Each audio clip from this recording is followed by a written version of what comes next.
오늘 함께 볼 하나님 말씀은 신약성경 마태복음 19장 21절에서 22절의 말씀입니다. 함께 한 목소리를 읽겠습니다. 시작. 예수께서 이르시되 내가 온전하고자 할진대 가서 내 소유를 팔아 가난한 자들에게 주라. 그리하면 하늘에서 보화가 내게 있으리라. 그리고 와서 나를 따르라 하시니 그 청년이 재물이 많으므로 이 말씀을 듣고 근심하며 가니라. 아멘. 아멘. 할렐루야. 우리 옆에 있는 분도 함께 인사 나눴으면 좋겠습니다. 사랑합니다. 축복합니다.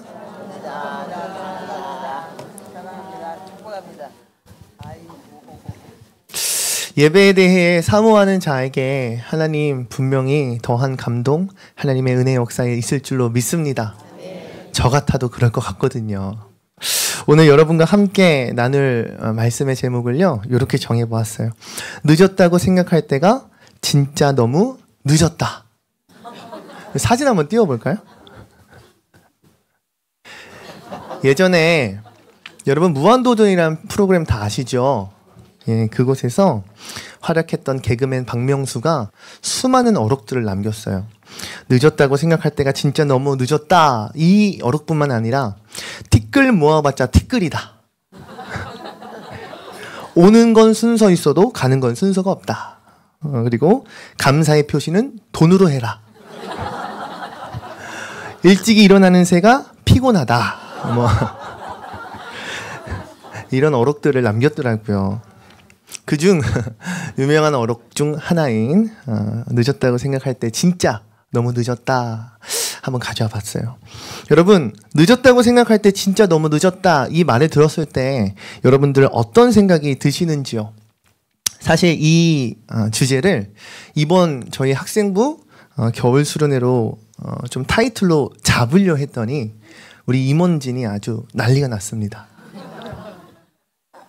극구 반대를 하더라고요. 목사님 조금 더 사랑이 넘치는 그런 주제가 되었으면 좋겠어요. 그래서 과감히 오늘 설교 제목으로 한번 가져와 봤습니다. 늦었다고 생각할 때 진짜 늦었다라는 이 말에 떠올랐던 성경의 본문이 오늘 본문에 등장하는 우리가 너무나도 잘 알고 있는 재물이 많은 청년의 이야기였습니다.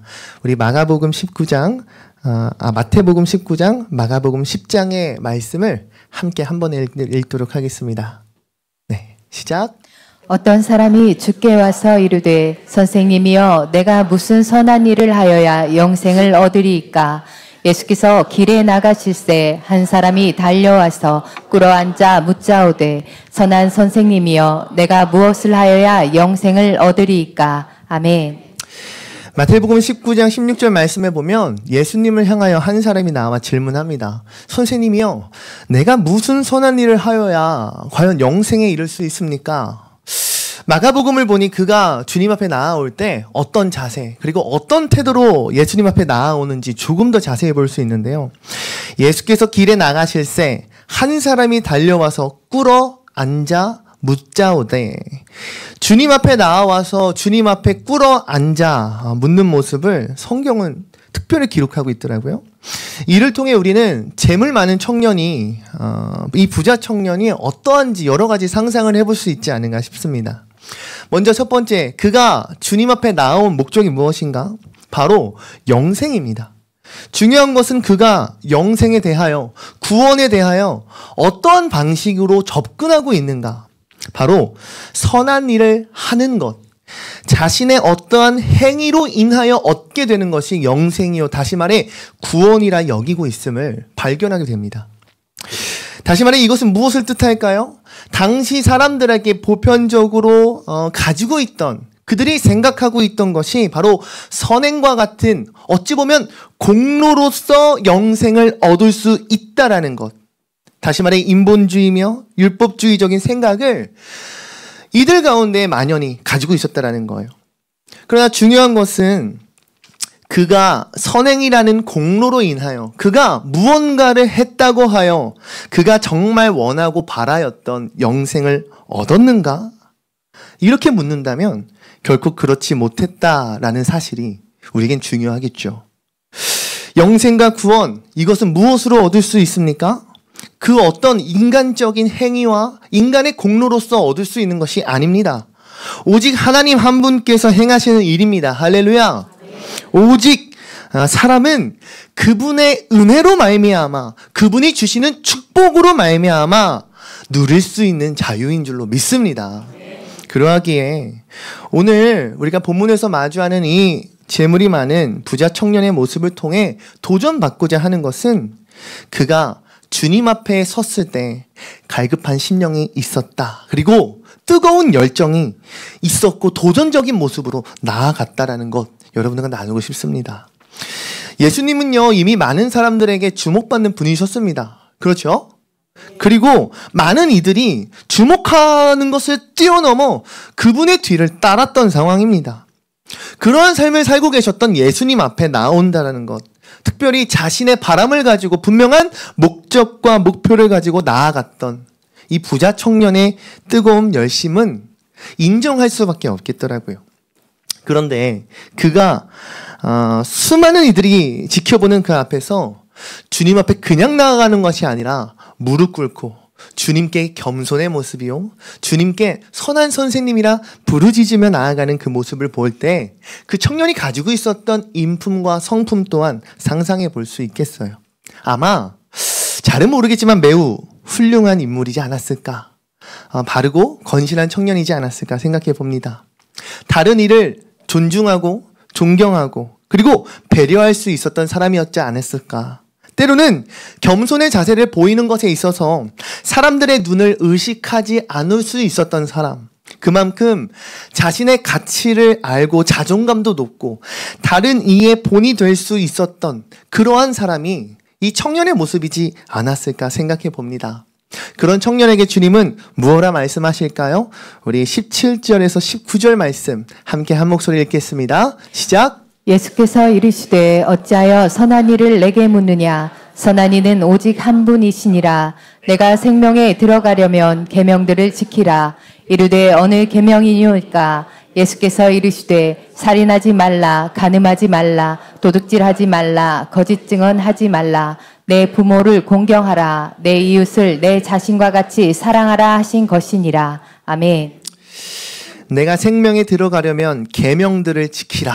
아마 주님 앞에 나온 청년을 향해 주님은 기특한 마음도 있으셨을 것 같고 안쓰럽기도 하고 어떻게든 그 청년을 향하여 도와주고 싶은 마음이 있지 않으셨을까 생각해 보아요.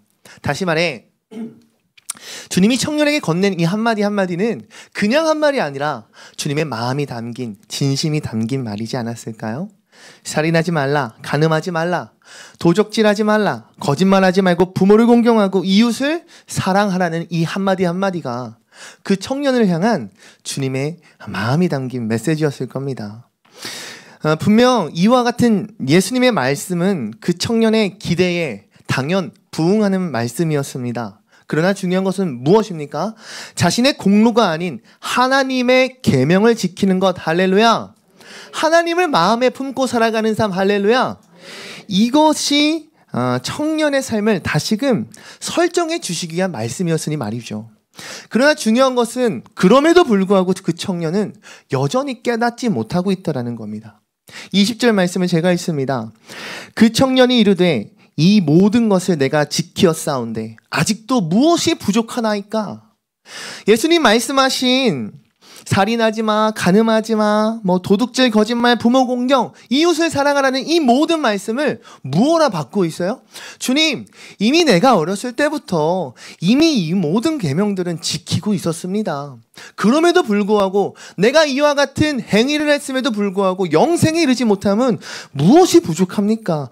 도무지 알 수가 없습니다. 라고 청년은 지금 예수님께 되려 묻고 있다라는 거예요.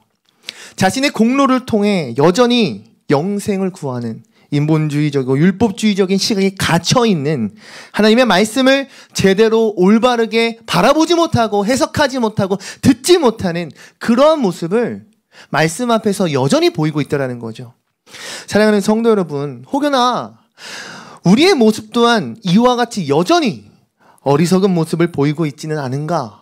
우리들 스스로의 모습을 돌아보는 시간이 오늘 이 저녁 되길 소망합니다. 우리 주님께서는요, 하나님의 말씀 앞에 우리를 다시금 바로 세우길 원하십니다. 할렐루야. 이를 위하여 하나님은 오늘도 지금 이 순간도 우리를 위하여 일하십니다. 역사하십니다. 그것이 나의 생각, 나의 틀, 나의 인본주의적이고 율법주의적인 그 틀에 갇혀 하나님 아버지의 말씀 그리고 그분의 사랑을 올바르게 바라보지 못할지라도 그 모든 것을 깨트리고자 주님은 일하고 계신다라고요. 혹여나 그 틀 안에 여전히 갇혀요. 진정한 영생의 자유, 구원의 기쁨을 누리지 못하는 인생이라 한다면 주님의 말씀 앞에 우리가 힘입고 있는, 갇혀있는 껍질을 깨트리는 그 시간이 오늘 이 시간 되길 소망해요. 중요한 것은 무엇입니까? 주님께서 여전히 깨닫지 못하는 어리석은 이와 같은 자들에게 여전히 동일하게 손을 내미신다는 사실이에요. 여전히 우리의 그 발자국 한 폭 한 폭 그 한 발자국을 맞춰 함께 걸어가신다는 뜻이에요. 여전히 우리를 은혜의 자리요 구원의 자리로 주님은 변하지 않으시고 초청하시는 줄 믿습니다. 오늘 본문 말씀이 21절에서 22절 말씀 한 번 더 마음을 담아 읽도록 합니다. 시작!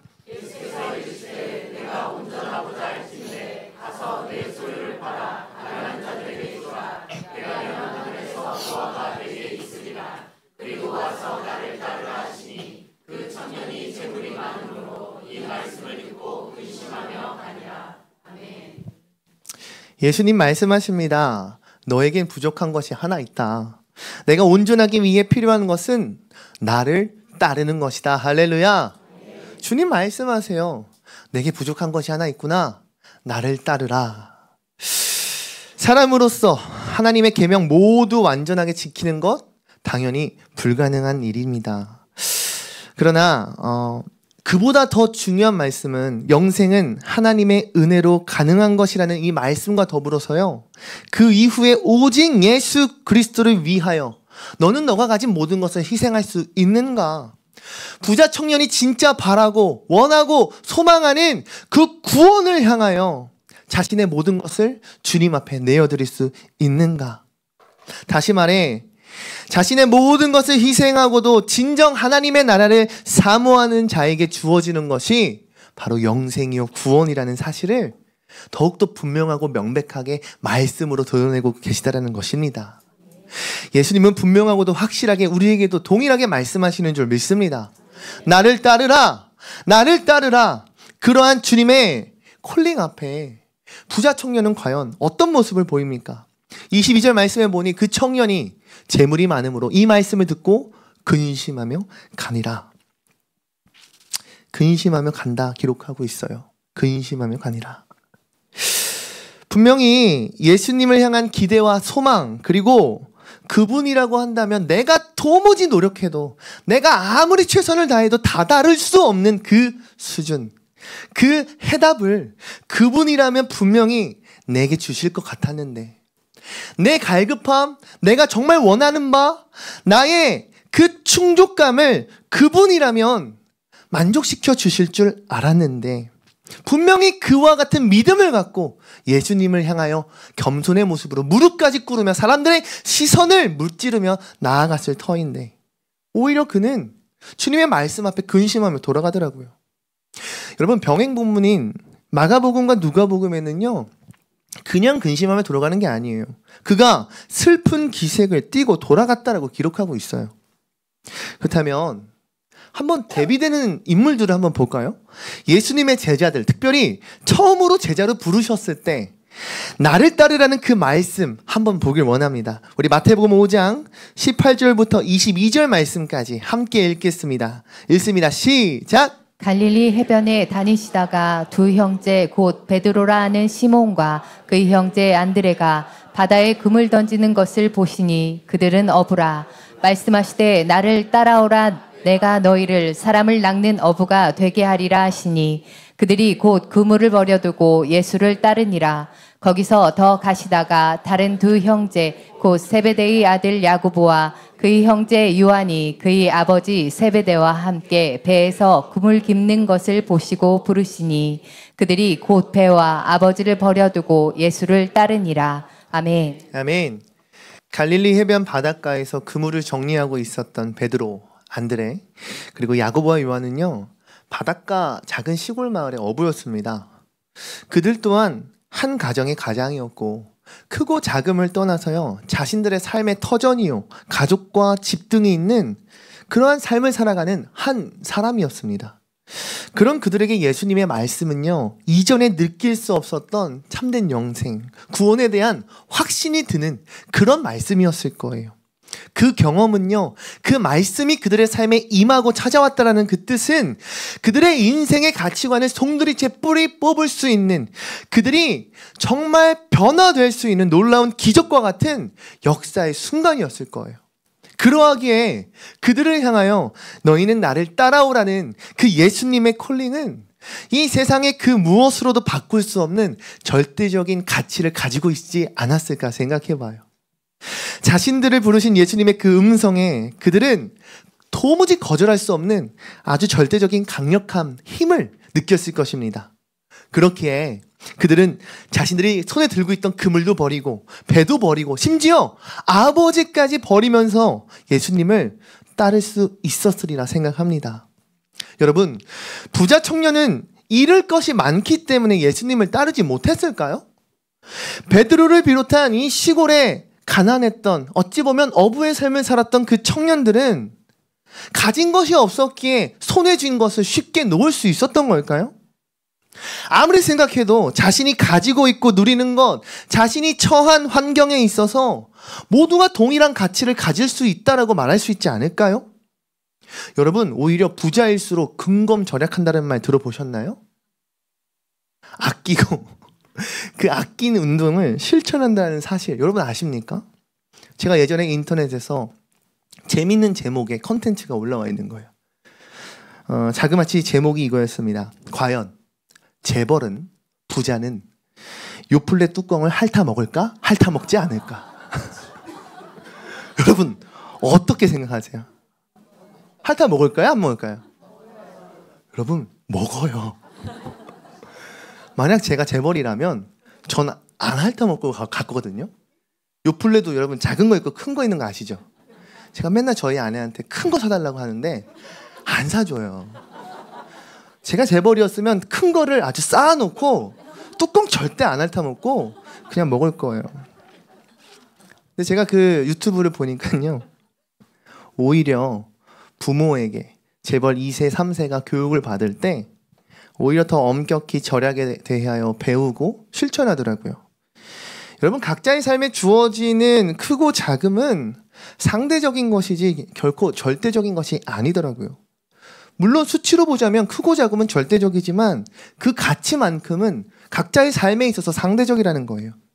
어부였던 그들에게 있었던 그물, 배, 가족들 역시 그들에게 소중한 것이었고요. 그들의 삶에 있어서 굉장히 중요한 의미였을 거예요. 부자가 느끼는 전 재산을 팔아 나누고 예수를 따르라는 그 말씀의 무게가 그들에게 있어서, 두 그룹에게 있어서 동일하면 동일했지 결코 누구 한쪽이 부족한 말씀이 아니었을 거라는 것입니다. 그렇다면 어부들만 주님의 부르심을 받은 것일까요? 아니에요. 구약 성경에 보면 우리가 잘 아는 인물 또한 하나님의 부르심을 받았습니다. 우리 창세기 12장 1절 말씀 함께 읽습니다. 시작. 여호와께서 아브라함에게 이르시되 너는 너희 고향과 친척과 아버지 집을 떠나 내가 내게 보여줄 땅으로 가라. 아멘. 우리가 잘 아는 구약의 아브라함 또한 하나님의 콜링을 받은 한 사람입니다. 어느 날 그의 인생 가운데 하나님이 말씀을 통하여 찾아오십니다. 그리고 말씀하십니다. 떠나라. 내가 너에게 보여줄 땅으로 가라. 너는 나의 명령을 따르라. 내가 너로 큰 민족을 이루겠고 너로 복의 근원이 되게 하리라. 할렐루야. 하나님의 이와 같은 부르심 앞에 아브라함은 어떤 모습을 보입니까? 12장 4절 말씀 함께 읽습니다. 시작. 이에 아브라함이 여호와의 말씀을 따라갔고 롯도 그와 함께 갔으며 아브라함이 하란을 떠날 때에 75세였더라. 아멘. 여러분, 75세라는 결코 적지 않은 나이였지만 그는 자신의 인생의 말씀으로 임하신 하나님을 따라서 그의 인생을 도전하더라고요. 그의 인생에 있는 모든 것을 내버려 두고 주님을 따르더라고요. 여호와의 말씀을 따르는 그 아브라함의 한 발자국 한 발자국이 여호와 하나님 보시기에 얼마나 그분의 시선 가운데 기쁨으로 다가오셨을까요? 저는 사랑하는 우리 주양의 모든 성도들의 삶이 이와 같기를 소망합니다. 이유는 단 하나입니다. 우리 모두의 삶이, 저의 삶이 하나님의 기쁨이 되길 원하기 때문입니다. 여러분의 삶에 있어서 근심과 걱정, 더 나아가 슬픔이 가득한 발걸음, 그 발걸음으로 터벅터벅 다시금 똑같은 고민과 풀리지 않는 문제로 돌아가는 그러한 인생이 되지 않길 원해요. 여러분, 사진 하나 보여드릴게요. 1930년 출생하고 2004년에 생을 마감한 미국의 가수이자 작사가 그리고 피아니스트로 활동했던 이 소울 음악의 대부라 불리웠던 레이 찰슨 로빈슨이라는 사람이더라고요. 이 사람의 이야기를 조금 나눠보자면 선글라스를 끼고 있죠. 근데 그냥 단순 멋을 내기 위한 용도는 아니고요. 7살의 나이대에 녹내장을 겪으면서 맹인이 됩니다. 그러니까 시각장애가 삶 가운데 생겼어요. 이분의 어머니께서 그분이 15살이 되던 해에 암으로 돌아가셨습니다. 그리고 어머니가 돌아가신 지 2년이 지난 후에 아버지마저 세상을 떠났습니다. 그랬던 그가 자신의 삶 가운데 어떤 일이 벌어졌냐면 미국 국가 예술 훈장을 받습니다. 여러분 대단하지 않습니까? 앞을 보지 못하고 부모도 청소년기에 모두 잃은 그러한 인생을 살았던 그가 음악적으로 노력하고 음악적으로 성장하여 미국 국가예술훈장. 와우, 어마어마하죠. 자그마치 지금까지도 미국의 R&B계의 한 획을 그었다라고 평가를 받는다라고 인터넷에 써있더라고요. 그런 그가 이런 말을 했다라고 합니다. 세상에서 가장 장엄한 광경은 불리한 역경과 싸우고 있는 인간의 모습이다. 뭐라고요? 세상에서 가장 장엄한 광경은 불리한 역경과 싸우고 있는 인간의 모습이래요. 여러분, 쉽게 이해가 되시나요? 이와 같은 것이 가능한 이유? 무엇에 있다라고 생각하십니까? 저는 이분의 삶을 마주하면서 불리한 역경과 싸우고 있는 인간에 있어서 가장 필요한 것은 무엇일까? 우리에게 있어서 가장 소원해야 할 것은 바로 이 모습이라 생각해요. 시편 18편 1절부터 6절의 말씀 함께 읽습니다. 시작! 나의 힘이신 여호와여, 내가 주를 사랑하나이다. 여호와는 나의 반석이시오, 나의 요새시오, 나를 건지시는 이시오, 나의 하나님이시오. 내가 그 안에 피할 나의 바위시오, 나의 방패시오, 나의 구원의 뿌리시오, 나의 산성이시로다. 내가 찬송받으실 여호와께 아뢰리니 내 원수들에게서 구원을 얻으리로다. 사망의 줄이 나를 얽고 불의 창수가 나를 두렵게 하였으며 수월의 줄이 나를 두르고 사망의 올무가 내게 이르렀도다. 내가 환난 중에서 여호와께 아뢰며 나의 하나님께 부르짖었더니 그가 그의 성전에서 내 소리를 들으시며 그의 앞에서 나의 부르짖음이 그의 귀에 들렸도다. 아멘. 할렐루야. 주님을 사랑하는 우리 주양의 성도들 되길 소망하고 축복합니다. 시편 기자의 고백과 같이 여호와 하나님은 오늘도 저와 여러분들의 반석이시요 요새이시자 우리를 고난 가운데에서 건지시는 분이신 줄 믿습니다. 더 나아가 우리의 삶과 우리의 신앙의 여정 가운데 나의 편이 되어주시며 세상의 그 무엇 나의 방패가 되어주시고 나의 피할 바위이시며 구원의 뿌리시며 산성이 되어주시는 줄로 믿습니다.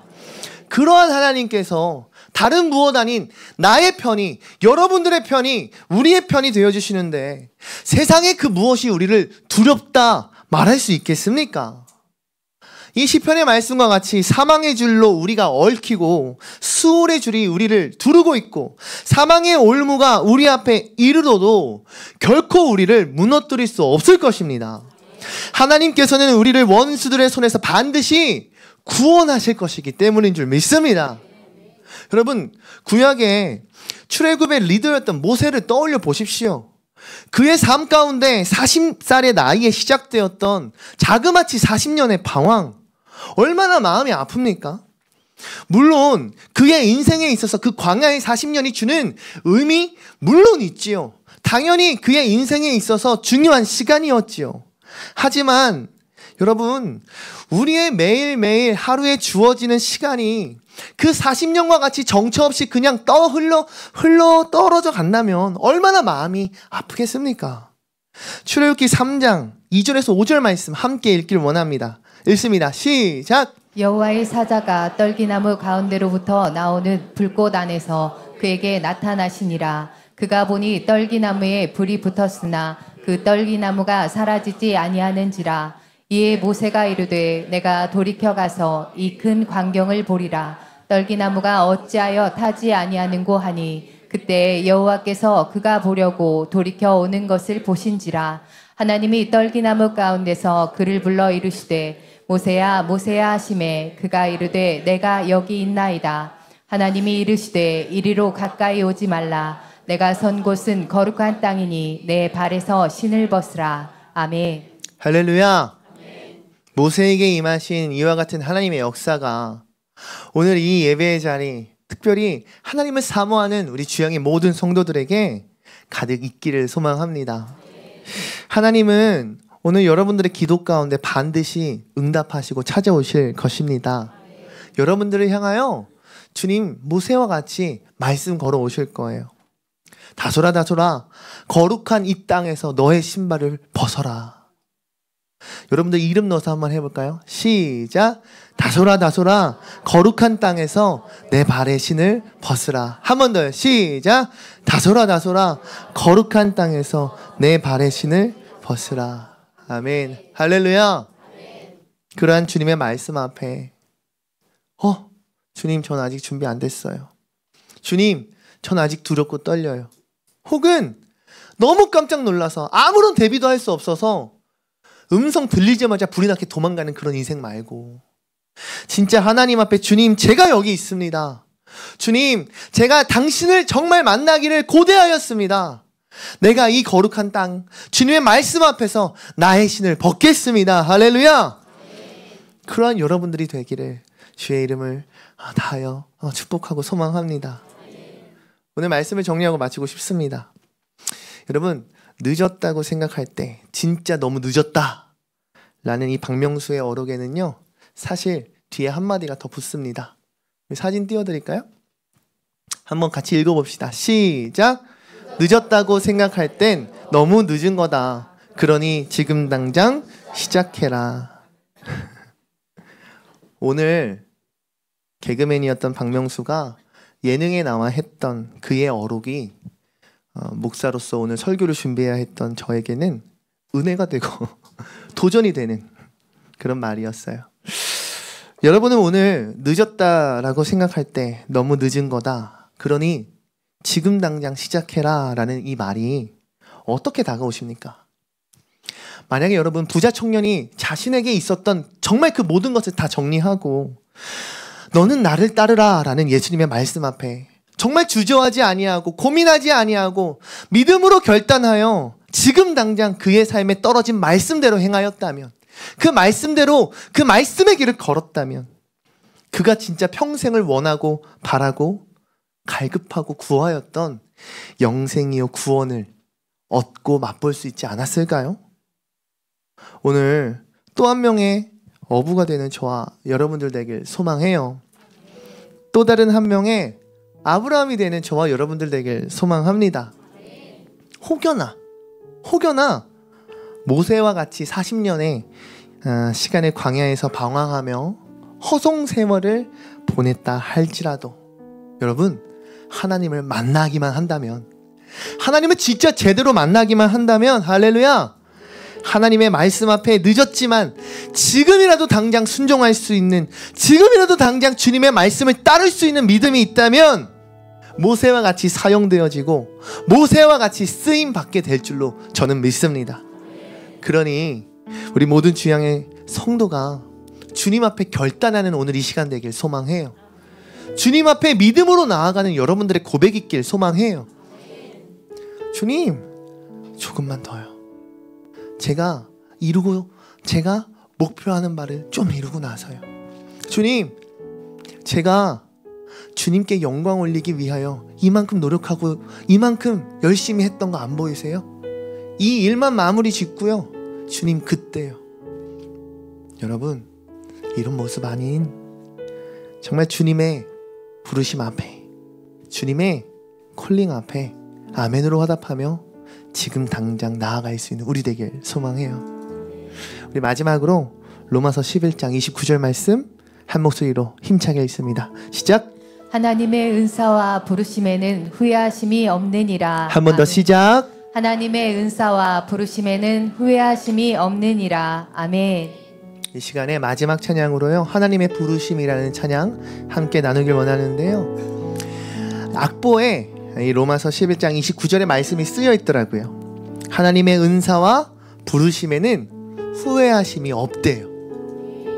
여러분 믿으십니까?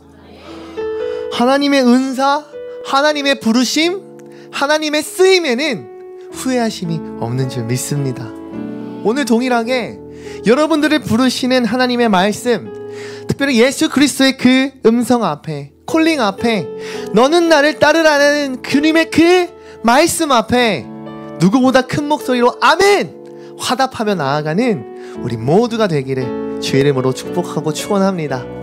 함께 찬양하길 원합니다. 하나님의 부르심에는 후회하심이 없네.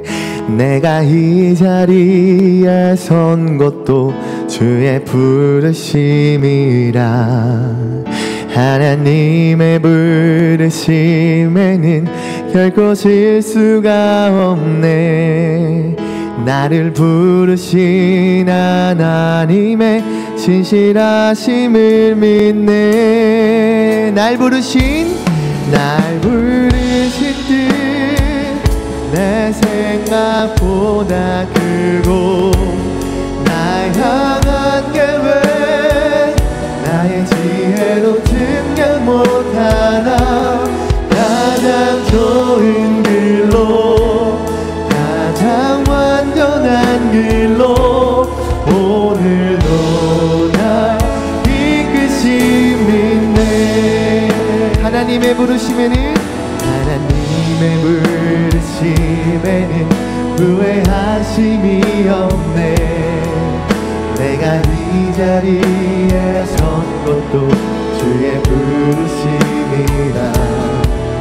하나님의 부르심에는 결코 실수가 없네. 날 부르신 하나님의 진실하심을 우리 2절로 고백합니다. 작은 나를 부르신 뜻을 나는 알 수 없지만 오직 감사와 순종으로 주의 길을 가리라.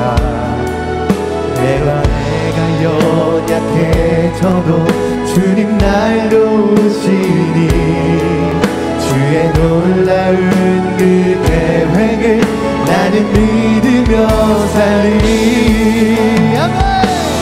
날 부르신 뜻 내 생각보다 크고 날 향한 계획 나의 지혜로 증명 못하나 가장 좋은 길로 가장 완전한 길로 오늘도 날 이끄심이네.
오늘도 날 이끄시는 하나님의 부르심 앞에 아멘으로 화답하는 우리들 되길 소망합니다.